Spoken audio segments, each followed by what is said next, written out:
Well, Utah fans, our worst nightmare was realized. We were jumped by Miami, and we just continue to look worse and worse as it pertains to being a CFP team. How should we feel about the Canes being ranked over us? We're diving into it on today's Locked On Utes.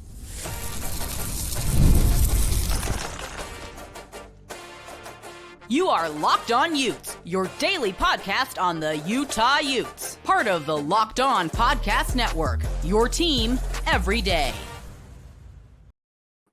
Hello, everyone, and thank you for making Locked On Utes your first listen and view of the day. We are part of the Locked On Podcast Network, available wherever you get your podcasts, as well as on YouTube. If it's your first time tuning into our show, make sure you like and subscribe. Thank you again for making Locked On the #1 sports podcast network, and huge shout out to our everydayers. Also want to remind you, today's episode is brought to you by our great friends at Game Time. Download the Game Time app, create an account, and use code Locked On College for $20 off your first purchase. My name is J.T. Wistrcill, and couldn't be more excited to have PFF College Football Show's co-host Dalton Wasserman kind enough to stop by and join me. And we got a lot to talk about. How good Bird Ficklin's been this year. The unfortunate news, John Henry Daly is done for the year. But where else to start but the college football playoff rankings? And it happened. I was worried, Dalton. I've been talking about it all week. Utah would definitely has a chance to fall. They moved Miami over Vandy off a bye. So a Utah defense with a shaky performance, there was definitely a chance the Canes were going to rise above us, even if Miami was, I think dominant is the right word to describe them against Virginia Tech. They got to win. They look good, but the Hokies hung around in that one there too. So I'm frustrated. I can understand why it's Miami over us. They have a better win. Obviously, two clearly worse losses, but I feel like this committee's been valuing the wins for a while, and maybe they're factoring the John Henry injury. I don't know. I'm frustrated. I'm sure a lot of Utah fans will be as well too. What do you make of the decision, and do you agree with it? I actually do agree with it. I think Miami does, and look, I know it's considered, everybody, that is like, oh, losing to an unranked team is a bad loss, but there are levels to these things, right? That's SMU true. is back. SMU is back ranked now, I believe, at number 21. They got really a bump in the rankings after a dominant win over Louisville. The Louisville loss, look, they haven't been maybe as good as they expected, but they're still a pretty solid football team. And Miami lost both of those games pretty close. And then you consider they have a win at Notre Dame. They've got a couple other good wins in conference. I think it is close. I do, especially with the way that Utah has dominated most of their opponents. But I think that's what it is the scare that got put into them this week against Kansas State and the way their defense played. And I think that is a big theme, whether it be the two losses to Texas Tech and BYU, or in this game, the run defense has been inconsistent. And that's something that could get them into trouble. And I think is going to be interesting even in this week's matchup against Kansas. Yeah, it is going to be interesting because Kansas has some things that they could maybe take advantage of it. Now, how are the Jayhawks going to do after a bad Iowa State performance? We could talk about that more, but yeah, it's so interesting when talking about like, okay, they use such an interesting criteria model to evaluate all this. Like, there is no exact like, hey, we take your best win over your losses. But at the end of the day, I do go back to it's who you beat, and that Notre Dame win is outstanding. Utah's best win being Arizona State is good, but no wins for Utah against top 15 teams. Totally agree with you too. Like SMU, Louisville, I still really like those teams in what is a down year for the ACC. I think both those teams are pretty good. So that's where I see it too. But what do you make of the criteria that the committee uses? Because I do understand why people get frustrated by it. And as I said, I'm okay. Look, if you want to say, hey, I think Miami's better than Utah, I can understand that with how bad of a defensive performance the Utes just had. So I'm okay with it. But obviously there is a lot of controversy with this stuff, especially like we're going to include the team down south in this. I know BYU fans are incredibly frustrated that they're not above Alabama right now.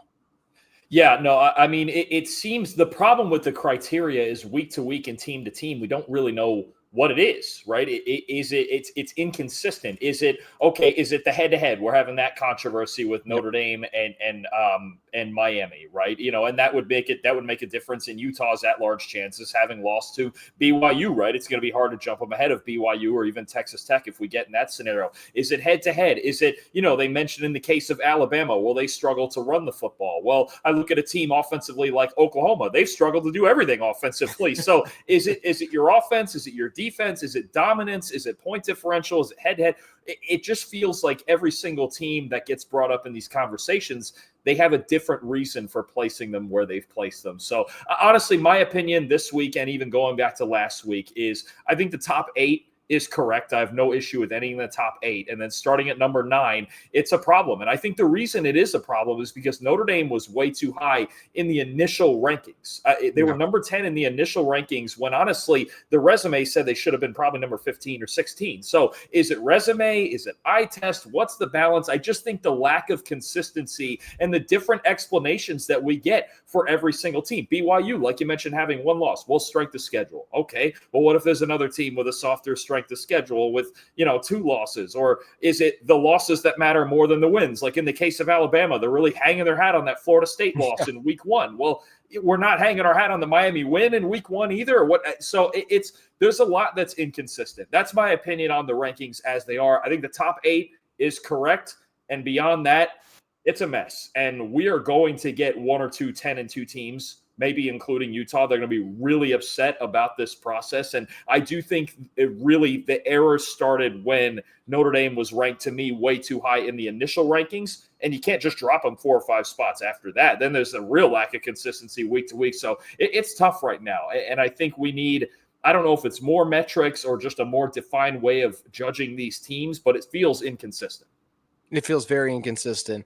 I think one thing that would be very interesting is, I don't know about Utah. I don't know if Utah is in a position where they could leap over Miami. I'd want to believe they are. Like, let's say Utah blows out Kansas and Miami struggles, but still beats a Pitt, but that's still a ranked Pitt team versus a Kansas team that has obviously had a very down year yet again. The Jayhawks have. So I don't know. Is there a path where if Utah and Miami both win, but if we flip like last week's performance where Utah's really impressive and Miami's really not, like, is there a world where Utah can get above them? I almost don't know if it feels like there is, because of maybe that Notre Dame win is just too much in versus Utah's lackluster wins resume. Well, and I don't think so in the case of them both winning, because Miami is now playing a Pittsburgh team this week that is number 22 in the rankings, coming off a big win over Georgia Tech. So even this week, you could do whatever you want to Kansas, but if Miami goes on the road to Pitt and beats a current top 25 team, and they still have an at least outside shot, as you guys do, to make the conference title game, I don't think there's any way they can jump Miami, assuming Miami wins. I think what you have here is a group of teams starting with BYU at 11, and then Miami, Utah, Vanderbilt. Michigan's a weird case with their opponent this week being the number 1 team in the country. But you're just rooting for certain teams to lose. Can Auburn beat Alabama? Can LSU beat Oklahoma? Can Mississippi State beat Ole Miss? Maybe Washington beating Oregon. You're rooting for a certain set. 6 through 10, you're rooting for those teams to lose, because again, it's not about even getting ahead of Miami and getting to number 12. You really need to get to number 10 when you think about these rankings, right? With the ACC champion likely not being Miami, and then also a group of 5 team getting represented there. So it's tough. I think with the spot that you're in and the spot all these teams are in is take care of business this week. Some have it tougher than others, and hope that some of those teams 6 through 10 start losing and see where you can go from there. You hit the nail on the head. If Michigan beats Ohio State, they will leap us too. So it's more likely we win and actually move down than maybe even go up, because and Vanderbilt's playing number 19 Tennessee as well on the road. That's another problem, is that of all those teams, BYU's got a soft one, but they also have a shot to win the Big 12 if they beat UCF. But those other 3 teams, Miami, Vandy, Michigan, they're all playing ranked teams, which means they could lose and they could be out of the way. But if they beat them, that's a big building block on the resume for them too. It is. And we've talked about this a little bit now, like you just did. Dalton, I just have a really hard time. Like, if we're doing a percentage chance that Utah gets in the CFP right now, it's got to be like a 2%. I mean, I don't know how that LSU team that barely beat Western Kentucky, I don't know how they beat Oklahoma. And yes, I know it's the Iron Bowl. Crazy things happen. Auburn was at least 1 point down to Mercer in that game. Like, it still happened last week. That Bama team's playing for so much. Obviously, DeBoer feels like he always is because of the noise down there too. I don't see a BYU losing. Ole Miss, there's a lot of noise there, but I don't know. I feel like they'll rise above it and beat Mississippi State. I feel like the odds for Utah getting the Big 12 title game, we need West Virginia to beat Tech. Like, that's another area where it's just like, it doesn't feel like it's going to happen. I feel like Utah, if they it'd take a miracle at this point and then some for them to, like, if you're a Marvel fan, like they do that Avengers Endgame, like Doctor Strange said, like there's the one possibility. It feels like we're at that point with Utah getting into the CFP at this point, right?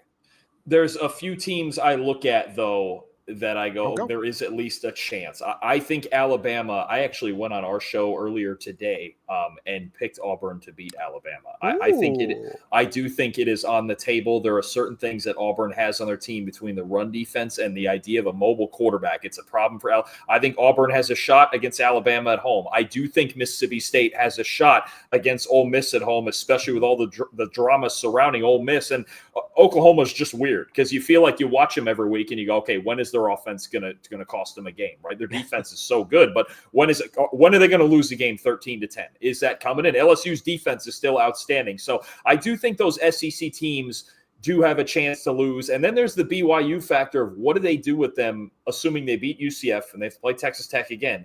What do they do with them if Texas Tech goes and dominates them a second time? And are they still ahead of Utah head-to-head? I think that what you're looking at, I think more likely for this week, is the 3 SEC games that we just mentioned.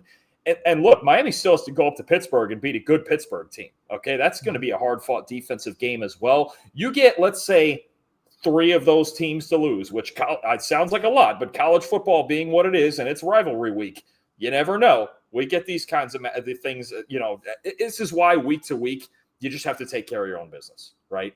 If the chips don't fall where you need them to, then so be it. And we talk about, Michigan and Vanderbilt, like, oh, what if they win? Well, they got to beat Ohio State and Tennessee. Yeah. I mean, those aren't easy tasks either. So take care of business, see where the chips fall. And I do think the SEC could be in for some madness this week.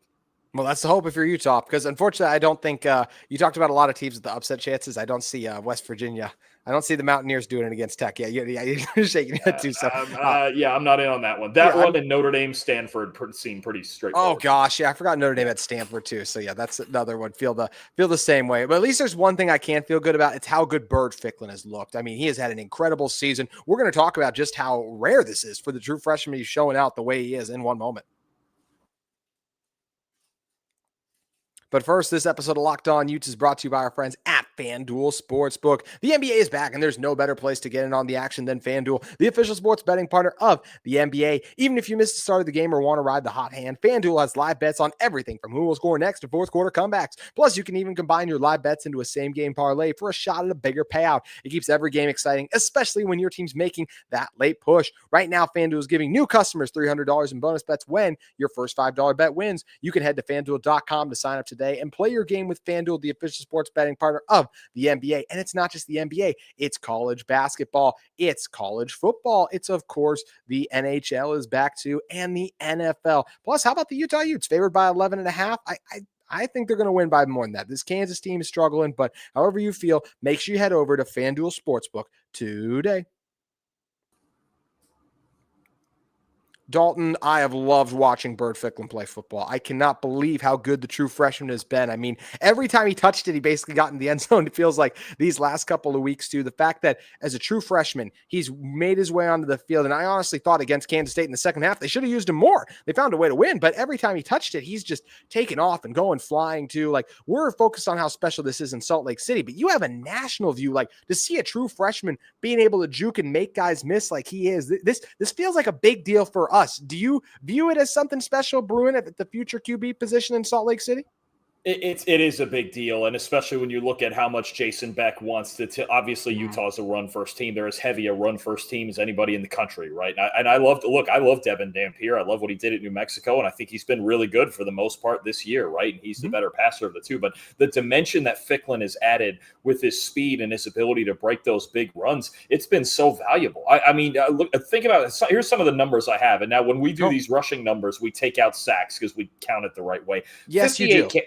58 carries, okay? He has the second best rushing grade of any quarterback in the country behind Talon Green at Arkansas, who's had a great year on the ground, right?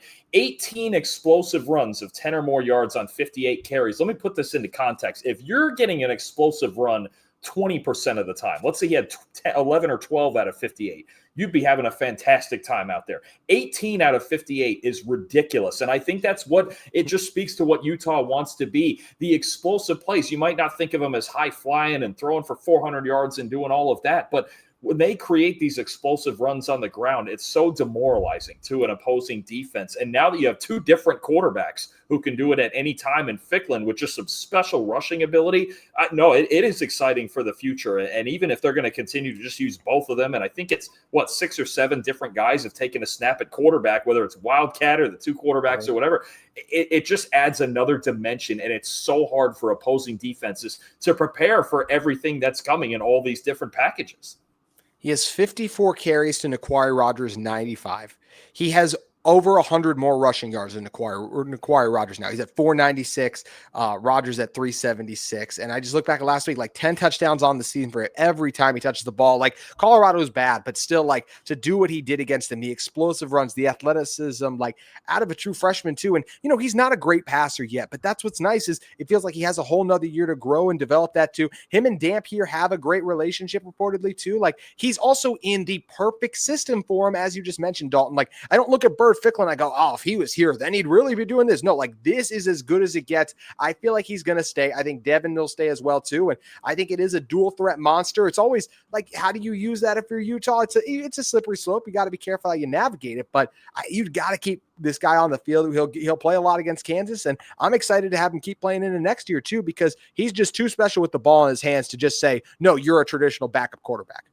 I completely agree. I'm waiting for more sets when maybe both of them are out there at the same time, and then you never know what's happening. There's always been this theory about what if you had two good quarterbacks on the field at once. But no, I mean, I think it's just ridiculous when you talk about the amount of scheming that Jason Beck can do with this offense. It's something that I do actually like about it in a more physical sense is that, look, they run the quarterback so much. They run Dampier so much, right, that you get a second quarterback in there who's an equal, if not better, rushing threat. You don't get either of them getting worn out. You see that sometimes with some of these teams. I see it sometimes with, say, a Haynes King from Georgia Tech, where I'm watching him late in the third quarter. I'm like, man, this guy needs some air. Like he's gassed out there. He's given every last bit of willpower he can. But when you're playing this Utah team, all right, maybe Dampier got 4 or 5 carries in a row. Let's put Byrd in there. Let's give him 4 or 5. And he don't even need 4 or 5, like you mentioned. All of a sudden, he's 30 yards behind you, right? He's got the blazing speed. He's got the moves. So I think when you look at keeping these two guys fresh, it's something you would normally talk about with running backs. But as much as this team runs their quarterbacks, one of the highest rates in the country, you kind of need fresh legs out there. And if they can both handle it and they're both humble enough to play that role, I think Kyle Whittingham and Jason Beck have got to love what's going on in this offense with those two guys both producing at the level they are. And Wayshawn Parker's been incredible too. Like, that's the other, you mentioned all the different guys who have gotten like snaps at quarterback. Sometimes I'll put Wayshawn Parker back there. I'll be like, hey, just go do a Wildcat thing. And he makes it happen. You mentioned the dual QB thing. I'm trying to remember who was against. I think it was not Kansas State before. I think it was Cincinnati. They did have Fickland took the snap, or maybe it was Wayshawn. Dampier in motion. They gave it to Dampier, and then he threw it to like Ryan Davis, who was wide open. So I just love how innovative this offense is. Jason Beck has been a home run hire. He was actually Utah's third offensive coordinator choice this offseason, and one of those being Mark Leftwich. They are also talked with Oklahoma's OC Arbuckle, so those guys have been great as well too. But I don't know. I mean, Jason Beck has been tremendous for this Utah team. Dalton, what do you enjoy most about watching this offense, and do you feel like he is quickly becoming one of the better offensive coordinators, like in the Big 12, maybe even beyond that potentially? Oh, I mean, possibly. So, I loved watching him at New Mexico with Devin Dampier and the work they did last year. And I know they were a 5-7 team, but that was mostly because they didn't have any defense on that team. Yes. Their offense was really so. It's just the sheer creativity of it, man. I mean, they throw a 6 offensive linemen out there 45% of the time. It's basically just a 6 offensive linemen. That's what we do, right? You got what is it, 200? I forget his name off the top of my head. The 290-pound tight end. Yeah. 290 pound Semi Talonga? Is that Talonga? Yes, that's it. Semi Talonga. Yes, that's it. I couldn't think of it off the top of my head. I mean, then you got all the backs, the 2 quarterbacks, the defensive players, Lander Barton and guys like didn't Jackson Benny played a receiver earlier this year? The Smith Snowden. I mean, just everybody all over the place. It almost feels like, and I say this in the most complimentary way because I used to coach high school ball. It feels like how you would use a high school roster where you just go, hey, good athlete. I don't care what you look like. If you're a good athlete, you're playing offense. Like you're either going to touch the football, you're going to be lead blocking. I mean, it's just such a weird team to prepare for. And then the creativity of the run game and the way when I watch this run game, I wouldn't know as a defensive coordinator what to do with it, because they break, like, there's certain rules that linebackers and second level defenders especially have for reading the run game, all the keys and things like that. This offense breaks all of the rules. It just takes all the rules and puts them into paper shredder and goes, no, you have to do the opposite. You have to stare at the football. Good luck. When there's a million options and counters and offensive linemen flying one way and 290-pound tight ends the other way. It's one of the hardest offenses, I think, just to prepare for, because the keys are all backwards from any other traditional offense in the country. It is so complex. I love the point you made about it. Feels like a high school team in terms of just getting your best guys the ball. The first guy who caught a pass this year for Utah, Smith Snowden. And that's a guy, Dalton. I used to call high school games in Utah. I remember watching Smith Snowden at wide receiver and as a return guy, and I'm like, gosh, he's pretty good at that too. Like if they wanted him to do some stuff, maybe he could do it at the next level. And that's exactly what we're seeing happen. This Utah team's so talented. Jason Beck has done a great job too. Morris Galley's done a really good job on the defensive side of the ball, albeit we could forget about last week. And one of the unfortunate things that came out of the Kansas State game is John Henry Daly is done for the year. He's had an incredible season. How will Utah navigate his loss with the potential, not just the Kansas game, but postseason action looming? We're going to tell you in one moment. This episode of Locked On Utes is brought to you by our great friends at Game Time. College football is back, and I couldn't be more excited. The tailgates, the rivalries, the energy in the stands, there's just nothing like it. But let's be real, actually getting tickets can feel like more of a battle than the game itself. Endless queues, hidden fees, prices jumping at checkouts. That's why I use Game Time, the app that gives the advantage back to fans. It's the easiest way to score last-minute tickets at the best prices with no surprise fees. What you see is genuinely what you pay. I mean, I pulled up Game Time in just a couple taps. I saw amazing deals. I'm talking about your favorite college football games as low as $25. The app makes it super simple. I could even see the exact view from my seat before buying. Honestly, it's faster, cheaper, and less stressful than any other way I bought tickets. So you could take the guesswork out of buying college football tickets with Game Time. Download the Game Time app, create an account, and use code LOCKEDONCollege, all caps, no spaces, for $20 off your first purchase. Terms do apply. Again, that's promo code LOCKEDONCOLLEGE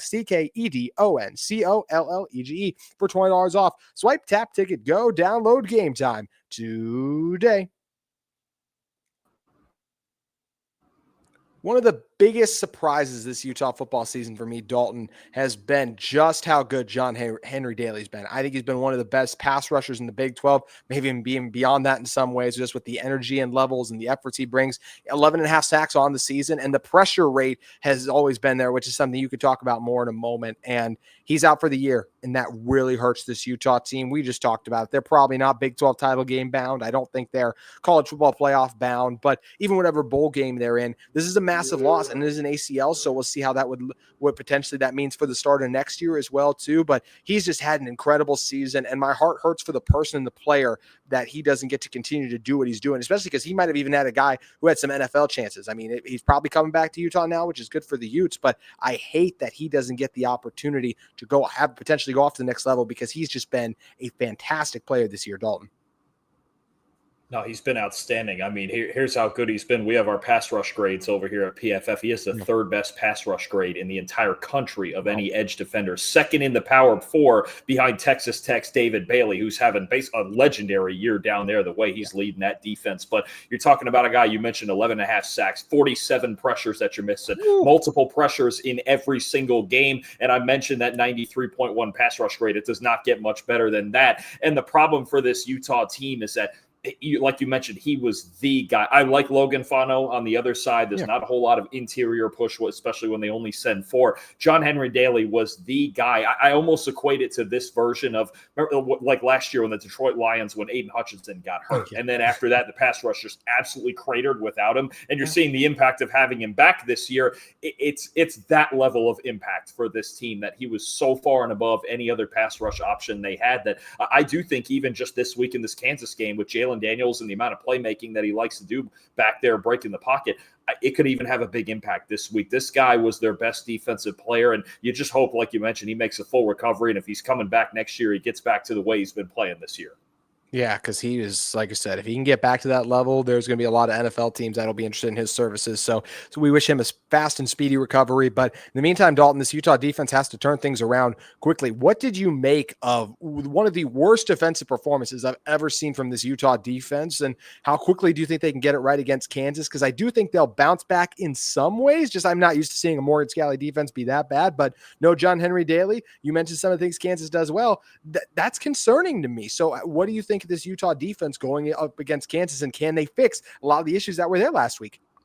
It's a weird matchup, because if there's one place where Utah has struggled, and especially in this Kansas State game you just saw, it is defending the edges in the run game. And certain teams, that's where they like to get to. Kansas State is certainly one of them. Kansas is another one. 5.7 yards per carry this year on off-tackle runs. Utah gives up 5.8 per carry. A lot of that, yes, was due to last week, but 5.8 per carry this year when runs go off-tackle. That's the 15th highest in the country. So you're talking about now a team that just lost their best. They were already struggling to defend the edges in the run game. They just lost their best edge defender to injury. And Kansas is a team that's where the run game stresses you out. They got a really good offensive line. They're really good in the zone game. It can be Daniel Highshaw or LaShawn Williams at running back. It can be Jalen Daniels out the back door going the other way with the option game, or even design runs. So it's going to start with this run game. I do think there is a real challenge going into Lawrence, having to play this Kansas team that likes to run the football. And then when you get all the East and West action going in the run game, Jalen Daniels is really dangerous play action passer and passing deep down the field. So there's a lot, I think, to be concerned about with this Kansas team. I think you could see another high scoring game. Yeah, that's crazy. If it takes another crazy Jason Beck, Devin Dampier performance once again to end the season. And coming into the year, I would have been like, oh, that makes sense because Kansas is good. And they have some good pieces, but they're going to be 6-6 if they even win this game. They're battling bowl eligibility. So just interesting how the Big 12 is tapered off. And Dalton, that'll actually be my last question before we get you out of here, is the Big 12 as a whole, like, it seems likely they're only going to get one team in right now. Do you think that's the right move? Is that fair to the Big 12, do you think? How do you view it?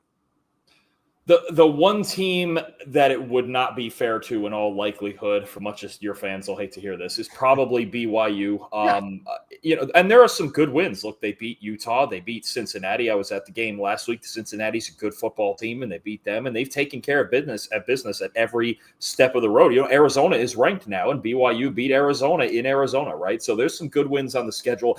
I don't think it's also a guarantee that they only get one, because if your Big 12 title game is BYU, Texas Tech. If BYU were to win that game, they're not taking Texas Tech out. I really don't believe that they are, especially when you consider, okay, their two losses are to Arizona State, who's now, I believe, number 20, and a split with BYU in a conference title game, and they have arguably the best defense in the country. So that would be a scenario where they get two. And I think there's some of those other at-large teams. You talk about an Alabama or Notre Dame or somebody like that, boy, they're hoping BYU doesn't win the Big 12. That could be kind of a party crasher there, in the same way that Clemson was in the ACC last year. Clemson especially, they were further out. They were not supposed to win the ACC, and yet they did it anyway, and you got two ACC teams in, and Alabama was left out in the cold. So I really think that it's not guaranteed yet, and obviously Texas Tech is favored to win the conference, and rightfully so. But again, some of these SEC teams lose. Oklahoma, Alabama, Ole Miss, and the Lane Kiffin situation, we don't know what's going on there. Even Oregon, don't play around with Washington, or they can beat you too. I still think there's a long way to go in this thing this week, but certainly it looks like if we go down the road it's favored to go down, if Texas Tech just wins the conference outright, it looks like that'll be the only one. And I think BYU and Utah might be a little upset at the end of it. It feels that way. It definitely feels that way. But I'm never upset when I get the chance to talk to you, my friend. So thank you so much for making the time to come on, Dalton. This is going to be an epic college football weekend. If people want to get the rundown on everything going on, where they need to head over to. Absolutely. We have a 12-game preview, including the Utah-Kansas game, up on the PFF College Football Show on YouTube. Check out the preview, and then we're reviewing every big result, whether it's something we covered in the preview or not. If there's an upset, whatever chaos happens this weekend, we're going to cover it all on Sunday at 9 a.m. So check that out. Get a PFF Plus subscription for 40% off right now. Promo code Black Friday through this Monday. So if you want to see all these numbers and grades we're talking about for all your favorite players and teams, check it out on PFF.com. At PFF_Dalton. Make sure you guys go give him a follow on X as well. Dalton, thanks for making the time. Appreciate it as always, JT. Thank you. That's going to do it for this episode of Locked On Utes. We'll be back with you tomorrow, getting you prepped and ready for the Kansas game. Hope you all have a great Thanksgiving.